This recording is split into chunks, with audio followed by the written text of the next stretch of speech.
"You sure you're in the right place, kid?" The words rolled across the marble lobby like a slow laugh nobody bothered to hide. Elijah Brooks stopped just inside the glass doors of First Dominion Bank, rainwater dripping from the edge of his faded hoodie onto the polished black floor beneath him. Outside, thunder rumbled over downtown Atlanta, low and distant. But inside the bank, everything felt colder somehow. The air smelled like expensive cologne, printer ink, and fresh coffee from the private client lounge upstairs. Elijah tightened his grip on the worn envelope in his hand and glanced down at his sneakers. The soles had split near the toes weeks ago, and dark rainwater seeped through the fabric with every step he took. A woman seated near the front desk shifted her designer purse closer to her side when he passed. Another man barely looked up from his phone before muttering something under his breath that made the teller beside him smirk. Elijah kept walking anyway. Quiet, careful, like somebody who had already learned what happened when you reacted too fast in rooms that were never built for people like you. Behind the long mahogany counter, Richard Coleman adjusted the cuff of his silver watch and watched the boy approach with visible irritation. Richard had spent 22 years building his reputation at First Dominion. Wealthy clients trusted him because he knew how to make people feel important. And in his mind, important people did not walk into his bank wearing soaked shoes and carrying grocery store envelopes folded at the corners. "Can I help you?" Richard asked, though his tone suggested the opposite. Elijah nodded once. "Yes, sir. I need to check a balance." Richard leaned back slightly, eyes moving over the boy's clothes again. "You trying to cash a paycheck?" A few nearby customers chuckled softly. Elijah shook his head. "No, sir." "Savings account?" Richard asked. "Something like that." Richard let out a dry laugh through his nose and glanced toward one of the younger tellers standing nearby. "Well, this should be interesting." Elijah slid the envelope carefully across the counter. The paper looked old enough to fall apart in Richard's hand. Water stains marked the corners. On the front, written in fading blue ink, was a name: Lorraine Brooks. Richard's expression shifted only slightly. "Your mother?" Elijah swallowed before answering. "Yes, sir." Richard opened the envelope slowly now, more out of boredom than concern. Inside was a folded account slip, a death certificate copy, and a small gold key taped to the paper. Richard frowned faintly. "What exactly is this?" Elijah's fingers tightened around the strap of his backpack. "My mom told me that if anything ever happened to her, I should come here." For the first time since entering the bank, his voice cracked just a little. "I just need to know if there's enough money for my grandma's surgery." The lobby quieted almost imperceptibly after that. Not out of sympathy, more curiosity. Richard stared at the account number on the slip, unimpressed. "Kid," he said, lowering his voice with a tired smile, "most of these old inactive accounts barely have enough left for bus fare." Another soft laugh came from somewhere behind Elijah. But the boy didn't move, didn't argue, didn't look angry. He only stood there in wet shoes beneath the white bank lights, holding on to hope with both hands like it was the last thing he had left. Richard tapped the account number into the system with the lazy confidence of someone expecting disappointment. The keyboard clicks echoed softly beneath the warm chandelier lights hanging over the lobby. Elijah stood silently across from him, shoulders damp from the rain, watching every movement without blinking. Behind the counter, one of the younger tellers leaned closer, trying to glimpse the screen. Another employee whispered something that drew a quiet laugh from the receptionist near the entrance. Richard barely noticed. He had already decided who Elijah was the moment he walked through the doors. In Richard's world, money had a uniform: tailored suits, Italian shoes, platinum cards pulled from leather wallets that smelled like cedar and cologne, not faded hoodies and rain-soaked sneakers held together by fraying thread. The system loaded slowly. Richard sighed impatiently and clicked again. "Old account," he muttered. "Probably inactive for years." Elijah nodded faintly. "My mother passed away 3 months ago." The words landed gently, but something about the way he said them made the air feel heavier. Richard glanced up briefly. For the first time, he noticed how young the boy actually looked. 15 maybe, 16 at most. Tall for his age, slender, with sharp cheekbones and tired brown eyes that carried the kind of exhaustion children were never supposed to wear. Even soaked from the storm, Elijah carried himself with quiet dignity. His hoodie was old but clean. His dark curls were neatly trimmed despite the rain flattening them against his forehead. There was care in the way he presented himself, even if life had stripped away everything expensive. What happened to her? One teller asked softly before she could stop herself. Elijah lowered his eyes to the marble floor. Cancer. Silence flickered across the counter for half a second before Richard cleared his throat and looked back at the monitor. And your grandmother? He asked, still typing. Heart surgery, Elijah answered. The hospital said she needs it within the month. Richard gave a distracted nod. He had heard stories like this before. People walked into banks every day carrying desperation disguised as paperwork. Usually, it ended with overdraft fees and apologies. But then the system froze. Richard frowned. The loading wheel spun once. Twice. Then the screen abruptly shifted colors. A red notification banner stretched across the top monitor. Access restricted. Legacy account verification required. Richard sat up straighter. What the? The younger teller beside him stopped smiling. Mr. Coleman?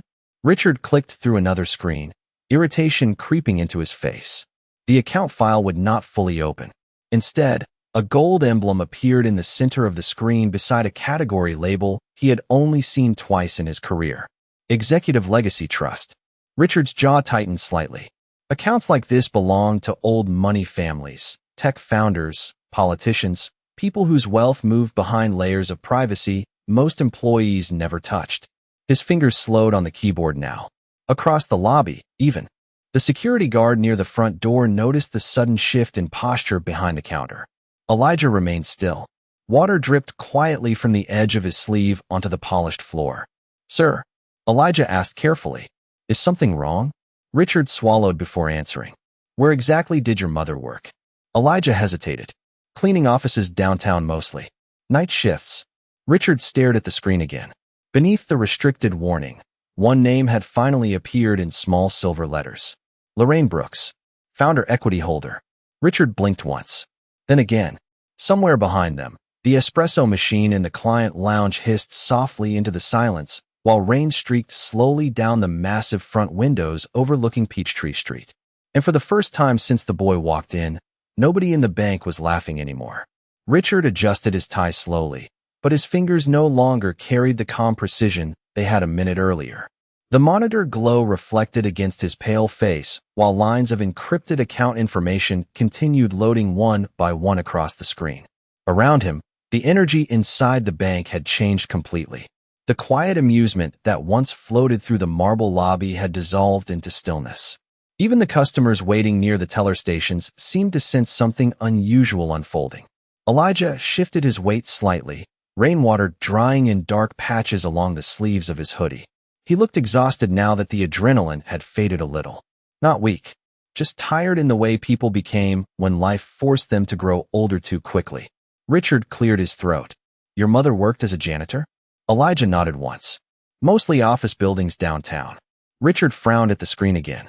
The information in front of him refused to fit the image he had already built in his mind. Founder equity holder. Multi-state restricted trust. Legacy protection protocols. None of it made sense beside the memory of a teenage boy standing in worn sneakers at his counter asking for enough money to save his grandmother. Richard clicked deeper into the file. More documents appeared. Corporate merger records. Early. Software development contracts. Ownership percentages tied to a company called Nexadyne Systems. Richard's eyes widened faintly. He knew that company. Everyone in finance knew it. Nexadyne had exploded into one of the largest cybersecurity firms in the country after a billion-dollar acquisition nearly 8 years earlier. Its founders had become legends in Atlanta business circles. Yet one name listed among the original equity holders sat quietly between pages of legal records like it had been forgotten by everyone except the system itself. Lorraine Brooks. That cannot be right. One teller whispered under her breath. Richard did not answer. He remembered the photographs from magazine articles years ago. Sharp-dressed executives standing beside glass towers downtown. Venture capital investors shaking hands beneath bright cameras. There had never been a woman named Lorraine Brooks in those pictures. Never a black, cleaning woman from the south side of Atlanta. Elijah reached into his backpack carefully and pulled out a folded photograph protected inside a clear plastic sleeve. She kept this with the account papers, he said softly. Richard hesitated before taking it. The photo showed a younger Lorraine standing beside three men inside what looked like a tiny office. Old computers covered the desks behind them. Empty pizza boxes sat stacked near a window. Lorraine smiled quietly at the camera, wearing blue janitor coveralls with a security badge clipped near her shoulder. But around her neck hung the exact same company ID logo Richard now saw on the legal records in front of him. Nexodyne Systems. She used to study coding at night after work, Elijah said. My grandma told me she helped fix their security software when the company was still small. Richard stared at the photograph longer than he meant to. Lorraine was beautiful in a quiet way. Warm brown skin, intelligent eyes, the kind of face people overlooked until they actually stopped to see it. Why did nobody know about her? Richard asked before thinking. Elijah lowered his eyes. Because she signed away public credit for partial ownership instead of salary when the company was struggling. Everybody thought she was just part of the cleaning crew. A soft breath escaped somebody behind the counter. Richard looked back at the screen again. The account balance was still hidden behind another security layer waiting for executive authorization. But now it no longer mattered whether the number was large or small. The truth itself had already shifted the room. Outside, the storm clouds slowly drifted beyond the Atlanta skyline, and pale afternoon sunlight began slipping through the giant front windows, spreading gold across the marble floor near Elijah's worn shoes, while the entire bank stood suspended between shame and disbelief. Richard's hand hovered above the keyboard now, uncertain for the first time in years. The polished confidence that once defined every movement he made inside First Dominion Bank had begun to crack beneath the weight of the information glowing across his screen. Around him, employees exchanged nervous glances while pretending not to stare. The receptionist near the entrance quietly lowered her phone. Even the security guard who had initially stepped closer to Elijah earlier now stood back near the glass doors with a completely different posture. Respect had entered the room silently, almost reluctantly. Elijah remained at the counter, shoulders relaxed but eyes tired. The sunlight filtering through the storm clouds outside cast a warm reflection across his face now, softening the sharp lines exhaustion had carved beneath his eyes. He looked so much like his mother in the photograph that Richard could not stop noticing it anymore. The same intelligent gaze, the same quiet restraint. There is one more authorization layer, Richard finally said, his voice noticeably calmer than before. Accounts like this require executive clearance before balances can be viewed. Elijah nodded politely. Okay. No frustration. No entitlement. Just patience. That somehow made Richard feel worse. Richard pressed the intercom button beside his monitor. Sandra, I need regional verification on a legacy trust account. The teller nearest him blinked in surprise. Regional? Richard ignored the question. His fingers moved faster now, entering security. Credentials usually reserved for high-net-worth clients whose assets shaped entire investment portfolios. A few seconds later, a smooth female voice answered through the speaker. Executive Banking Division. This is Sandra Whitmore. Richard straightened instinctively. This is Richard Coleman from Peachtree Dominion Branch. I need immediate verification on an executive legacy trust under the name Lorraine Brooks. Silence. Then keyboard clicks faintly crackled through the speaker. Please hold. Richard glanced toward Elijah while they waited. The boy stood quietly beneath the chandelier lights, hands folded loosely in front of him. His clothes were simple, but there was something striking about him now that the room had finally stopped judging him too quickly. He carried grief with unusual grace. Not dramatic, not loud, just steady, the kind that settled into someone's posture permanently. The speaker returned, but Sandra's tone had changed entirely. Mr. Coleman, she said carefully, why is this client standing at a public counter? Richard froze. A few employees nearby lifted their heads immediately. Excuse me, he asked. This account was flagged years ago for confidential handling. Any surviving beneficiary is to receive private executive treatment immediately upon verification. Richard's throat tightened. The beneficiary is a minor, he answered quietly. Then you need to move him into the executive conference suite now, Sandra replied. And Richard? He swallowed. Yes. That account has not been inactive. Taxes and equity dividends have continued accumulating for nearly a decade. The line went silent again except for the faint hum of electronics behind the counter. Richard slowly removed his glasses. His hand shook slightly before he placed them on the desk. Across the lobby, People pretended not to listen, but every face remained turned toward them. "Mr. Brooks," Richard said finally, standing from his chair for the first time since Elijah entered the bank. "Would you mind coming with me to one of our private offices?" Elijah looked confused more than impressed. "Did I do something wrong?" The question hit harder than Richard expected.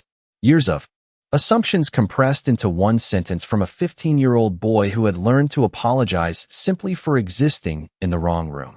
Richard shook his head slowly. "No, son," he said, softer now. "I think everyone else did." The marble lobby remained completely still as Richard walked around the counter personally and opened the polished glass gate normally reserved for elite clients only. And as Elijah stepped through it in his rain-damp sneakers, every employee in the bank instinctively moved aside to let him pass. The executive conference suite overlooked the Atlanta skyline through 40 feet of glass and steel, the late afternoon sun turning the city gold beyond the rain-streaked windows.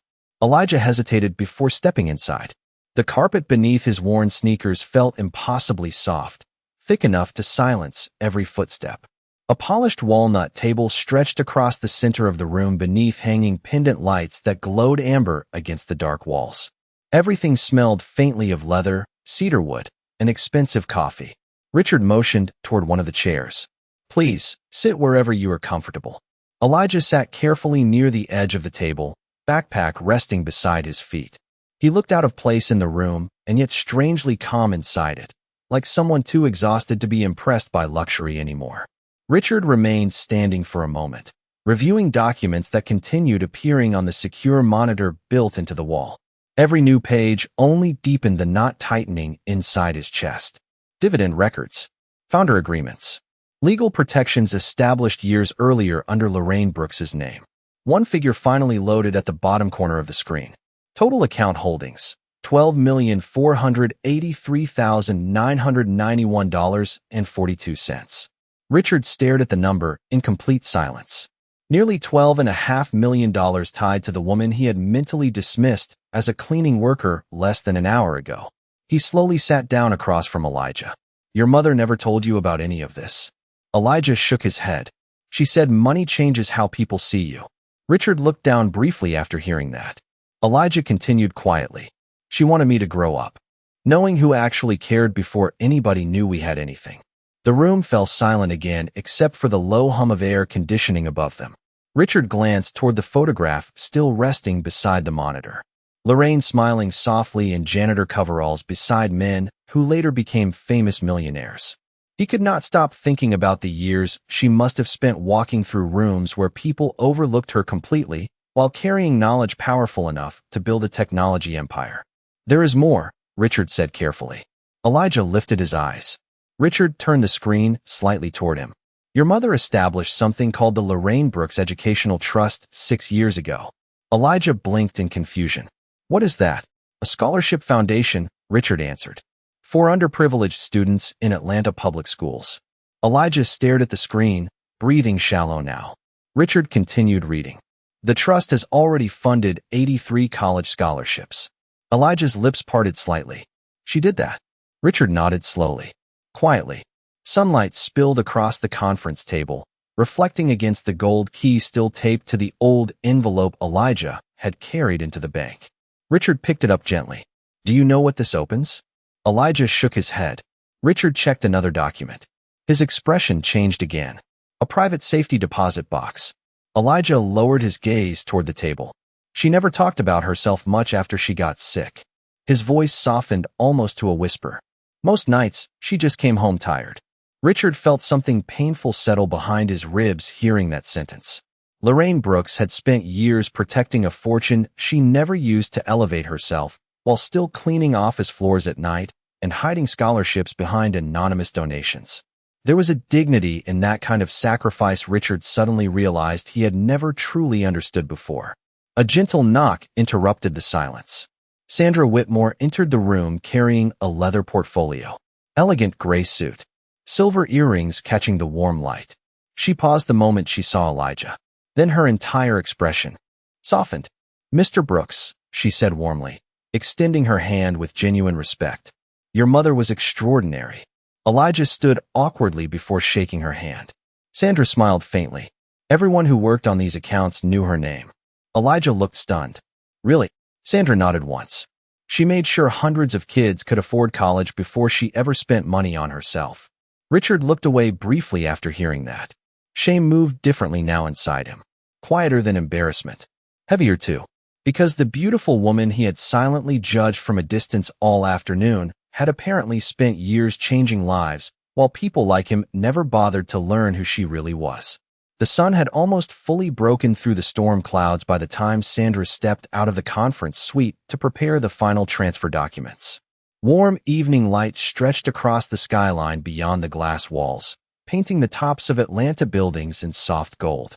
Inside the room, the atmosphere had changed into something quieter now. Less shock, more reflection. Elijah sat alone at the long walnut table for a moment, turning the small gold key gently between his fingers. The polished metal caught the light each time it moved. Richard remained near the windows, hands resting loosely in his pockets as he stared down at the traffic flowing beneath Peachtree Street, almost 30 floors below. The city looked peaceful from up here. Distant. Smaller somehow. But Richard did not feel powerful standing above it anymore. He felt exposed. She used to clean this bank too, Elijah said softly after a long silence. Richard turned slowly. What? Elijah nodded faintly. A long time ago, before she got sick. His eyes stayed lowered toward the key in his hand. She worked night shifts downtown after coding contracts stopped coming in. Richard blinked. She worked here. Elijah looked around the room quietly. She said rich buildings always smelled cold after midnight. The words settled heavily in the air between them. Richard glanced around the executive suite differently after hearing that. The leather chairs. The expensive artwork mounted against charcoal walls. The polished marble floors beneath imported rugs. Lorraine Brooks had once walked through spaces like these carrying cleaning supplies, while people in tailored suits passed by without ever seeing her. And somehow she still built scholarships for strangers instead of bitterness for herself. Richard exhaled slowly and loosened his tie. Your mother was a remarkable woman. Elijah smiled faintly for the first time all afternoon. It was small but genuine. Yeah, he whispered. She really was. Outside the glass, rainwater still clung to the edges of the windows in tiny silver streaks reflecting the fading sunlight. The room grew softer as evening settled over the city. Richard walked back toward the table carefully. Elijah, he said quietly, I owe you an apology. Elijah looked up. Richard held his gaze this time instead of looking away. When you first walked into the bank, I judged you. His voice remained calm, but painfully honest now. I saw your shoes before I saw you, and I treated you like you did not belong here. Elijah listened silently. Richard swallowed once. That was wrong. For a few seconds neither of them spoke. The only sound came from the distant hum of the city outside, and the faint ticking of an expensive clock mounted near the bookshelf. Then Elijah asked something so simple it nearly broke Richard completely. Did people treat my mom like that too? Richard's chest tightened immediately. He opened his mouth once before answering, but no words came out. Because he already knew the truth. He thought about the countless women like Lorraine he had passed in hallways over the years without learning their names. Thought about how easily society confused humility with insignificance. Thought about how close he came today to dismissing her son exactly the same way. Richard lowered his eyes briefly. Probably, he admitted softly. Elijah nodded once, not angry. Just tired. Like the answer confirmed something he had already understood long ago. The sunset deepened across the skyline, bathing the room in amber light now. Elijah slipped the gold key back into the envelope carefully beside his mother's photograph. Every movement gentle, respectful, like handling something sacred. Richard watched him quietly and realized something uncomfortable in that moment. Wealth had not made Elijah important. His mother already had. The money only forced people to finally notice. An hour later, the city outside had faded into deep blue evening, and the lights of downtown Atlanta shimmered against the glass walls like reflections floating on water. Inside the executive suite, the atmosphere felt warmer now, softer. The sharp tension that once filled the bank had dissolved into quiet respect. Sandra returned carrying several neatly organized folders along with a small black velvet box resting carefully on top. Elijah stood as she approached the table. Everything is ready, she said gently. Your grandmother's surgery funds can be transferred tonight. Elijah released a breath so slowly it almost sounded painful leaving his chest. For the first time all day, some of the weight in his shoulders eased. Richard noticed it immediately. The boy still looked tired, still carried grief in his eyes, but now there was room beside it for something else. Relief. Sandra opened one of the folders and slid a document toward Elijah. Your mother left specific instructions for your education trust, the scholarship foundation, and the remaining estate holdings. Elijah glanced down at the papers carefully. I do not really understand all this finance stuff. Sandra smiled softly. That is okay. You are not expected to figure everything out tonight. Richard stepped closer to the table. We can assign advisors to help you manage everything responsibly. Elijah looked up quickly. Can the scholarships stay? Sandra and Richard exchanged a brief glance. Of course, Sandra answered. Elijah nodded immediately. Then I want that first. Richard studied him quietly after hearing that. Most adults who suddenly discovered millions of dollars asked about cars, houses, investments, private schools. Elijah's first concern had been his grandmother and children he had never even met. In that moment, Richard understood exactly where Lorraine Brooks's heart had gone after all these years. It had survived inside her son. Sandra gently pushed the velvet box toward Elijah. Your mother also left this in the safety deposit box with instructions that it be given to you personally. Elijah hesitated before opening it. Inside rested a silver watch with a dark leather band, elegant but simple. Beneath it lay a folded handwritten note. Elijah carefully unfolded the paper. The room remained completely silent while he read. His lips trembled faintly near the end. Richard looked away respectfully toward the windows, while Sandra quietly lowered her eyes. After several seconds, Elijah spoke softly. She wrote this when she found out the cancer was terminal. His voice almost disappeared on the last word. Sandra touched the table gently near him. Would you like a moment alone? Elijah shook his head slowly. No, it is okay. He stared back down at the letter again. She said if people ever treat me differently because of money, I should remember who ignored us before it. Richard felt the words settle deep into his chest. Elijah looked up after a long pause. But she also said not to hate people for what they do not understand. The evening light reflected across Elijah's face now, warm against the tired sadness still resting in his expression. Richard suddenly remembered how the boy looked walking into the bank earlier that afternoon. So small beneath the giant marble lobby. So careful not to take up too much space. And now the same employees who once avoided eye contact stood outside the conference room speaking about him with admiration. Not because his character changed, only because his bank balance became visible. The realization stung sharper than Richard expected. A soft knock interrupted the silence again. One of the younger tellers stepped nervously into the doorway holding a paper bag from the cafe downstairs.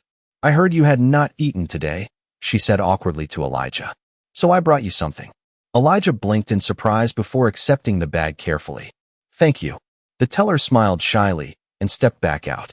Richard watched the exchange quietly. Kindness had finally arrived in the room. But he could not stop wondering how much sooner it should have appeared if people had simply chosen to see Elijah before they saw his wealth. By the time the final documents were signed, night had fully settled over Atlanta.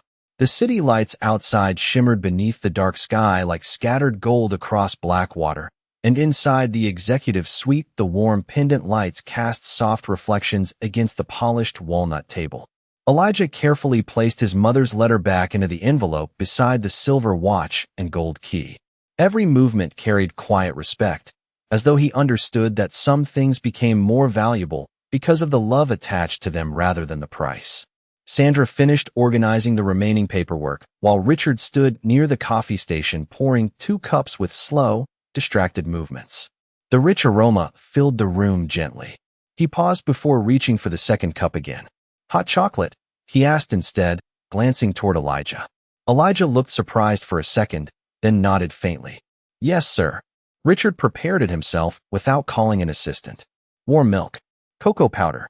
A small packet of sugar left unopened beside the cup in case Elijah wanted it sweeter. When he carried it over, Elijah accepted it carefully with both hands. Thank you. Richard sat across from him quietly afterward. For a few moments neither of them spoke. The silence no longer felt uncomfortable now, just thoughtful. Beyond the glass walls, headlights drifted slowly through downtown traffic 30 stories below. Sandra finally closed the last folder and smiled softly. Your grandmother's surgery has already been approved through St. Mary's Medical Center. The hospital received confirmation 20 minutes ago. Elijah lowered his eyes immediately, and for the first time all evening Richard noticed tears gathering there. Not dramatic tears, just exhaustion finally losing its battle against relief. Elijah pressed his lips together and looked down at the cup warming his hands. She kept pretending she was not scared, he whispered. But I could hear her crying sometimes at night when she thought I was asleep. Sandra's expression softened deeply. Richard looked away briefly toward the city lights again, giving the boy space to breathe through the emotion without feeling watched. Elijah smiled faintly through the tears after a moment. She is going to be okay now. Richard nodded slowly. Yes, he said quietly. She is. Another silence settled over the room, calmer this time. Healing instead of tension. Richard loosened the cuffs of his dress shirt slightly and leaned back in his chair. Elijah, he said after a while, there is something else I need to say. Elijah looked up. Richard held his gaze steadily. I have worked in banking for most of my life. I always believed I was good at reading people. He gave a faint, humorless smile. Today proved I was mostly reading appearances. Elijah stayed quiet, listening carefully. Richard continued. Your mother walked through places like this while people underestimated her every single day. And despite that, she still chose kindness. She still chose generosity. His eyes lowered briefly toward the scholarship documents resting on the table. That says more about wealth than money ever could. Elijah looked down at the photograph of Lorraine again. She used to tell me something, he said softly. What was that? Richard asked. Elijah smiled faintly. Poor people know the value of help because they remember what it feels like when nobody gives it. The words lingered gently in the warm room. Sandra closed her eyes briefly like she felt the truth of it somewhere personal. Richard sat completely still. He realized then that the most important thing Lorraine Brooks left behind was not millions of dollars or equity shares or investment accounts. It was perspective, humanity, the ability to carry dignity without cruelty even after being overlooked by the world. Richard glanced down toward Elijah's worn sneakers beside the table. Still damp near the soles. Still old. Still split at the seams. Yet somehow now they looked more honorable to him than every polished designer shoe walking through the bank lobby downstairs. Because those shoes had carried a good young man through grief, hardship, and humiliation without turning his heart cold. And Richard knew he would never look at another person the same way again. When Elijah finally stepped out of the executive suite, the bank had almost closed for the night. The towering marble lobby that once felt cold and intimidating now rested in a hush of golden light and long shadows. Most of the customers were gone. Cleaning crews moved quietly through the distant hallways with carts that rattled softly against polished stone floors. Elijah paused near the top of the staircase, overlooking the lobby below. For a moment, he simply stood there holding the worn envelope against his chest while the city lights shimmered beyond the giant front windows. The same bank employees who barely acknowledged him earlier now glanced toward him with completely different eyes. Some smiled gently. Others lowered their heads with quiet embarrassment. The young teller who brought him food earlier gave him a small wave before returning to her station. Elijah smiled back politely. Not proudly. Not bitterly. Just kind. Richard walked beside him carrying the leather folder containing the finalized trust documents. His expensive dress, shoes echoed softly against the marble with each step. Yet tonight the sound no longer carried authority, only reflection. As they reached the front lobby, the security guard immediately stepped forward and opened the heavy glass doors himself. Have a good evening, sir, he said respectfully to Elijah. Elijah hesitated at the word sir for half a second before nodding politely. Outside, the rain had fully stopped. Downtown Atlanta glowed beneath the night sky, every street reflecting silver and gold beneath the fresh pavement water. Cars drifted past slowly while warm air carried the faint scent of rain and summer concrete through the city. Elijah stepped onto the sidewalk carefully. His old sneakers still squeaked faintly against the wet ground. Richard stopped beside him beneath the bank's massive entrance lights.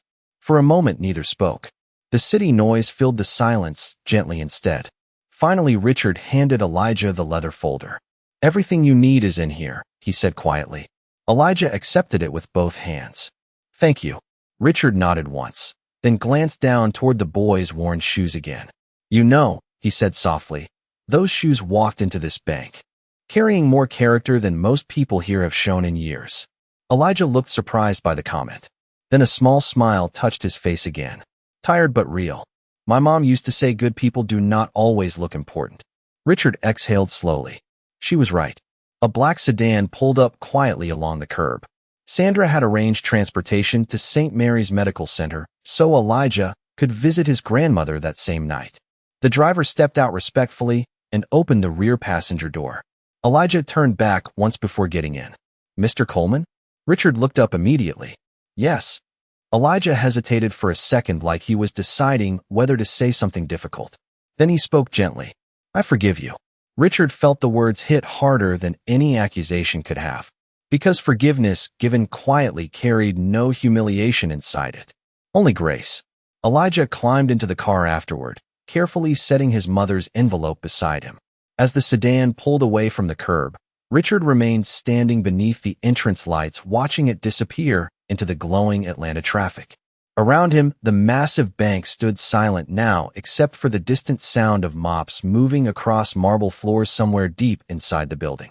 Richard glanced back through the lobby windows toward the cleaning crew working late into the night. For the first time in his career, he found himself wondering about their names, their stories, their families waiting at home. The people hidden behind uniforms the world trained itself not to notice. Warm wind moved gently through the city streets as the last rainwater slid down the bank's towering glass walls. And somewhere beneath those lights, unnoticed by almost everyone except him now, a faint trail of wet footprints from a pair of worn-out sneakers still stretched across the marble floor like a quiet reminder that dignity had never needed expensive shoes to enter the room.